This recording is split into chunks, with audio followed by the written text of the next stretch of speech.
బ్రహ్మదేవుడు ఎందుకు సొంత కూతుర్ని పెళ్ళాడాడు? మీ పురాణాలన్నీ పుక్కిట పురాణాలు. మీ దేవుళ్ళందరూ వ్యభిచారం చేశారు అన్న మూర్ఖులకి నా ఆన్సర్. బ్రహ్మ నిద్రిస్తున్న టైంలో మొహం నుంచి ఉద్భవించింది సరస్వతీదేవి.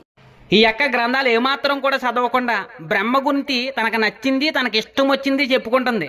కామెడీ టిక్ టాక్ వీడియోలు తీసినట్టుగా దేవుడికి సంబంధించినటువంటి వీడియోలు కూడా ఎలాంటి ఆధారాలు లేకుండా నోటి మాటలతోటి, సొంత జ్ఞానంతో చెప్తుంది. ఇది మొదటి విషయం. రెండో విషయం, బ్రహ్మ సొంత కూతురినే పెళ్లి చేసుకున్నాడని వాళ్ళ గ్రంథాల గురించి క్రైస్తవులందరూ తప్పుగా మాట్లాడుతున్న మూర్ఖులు అన్నది. ఎవరు మూర్ఖులు? వాళ్ళ గ్రంథాలు రాసిన వాళ్ళు మూర్ఖులా? ఆ గ్రంథాల్లో ఉన్నది ఉన్నట్టుగా చెప్పినటువంటి మనం మూర్ఖులమా? ఆ గ్రంథాలు ఏమాత్రం కూడా చదవకుండా సొంత మాటలతో చెప్తున్నటువంటి ఈ భవానీ యొక్క మూర్ఖురాలా? నాకు సమాధానం చెప్పాలి. మూడో విషయం, బ్రహ్మ నిద్రపోతుంటే బ్రహ్మ ముఖం నుంచి సరస్వతి వచ్చింది అన్నది. బ్రహ్మ నిద్రపోతుంటే సరస్వతి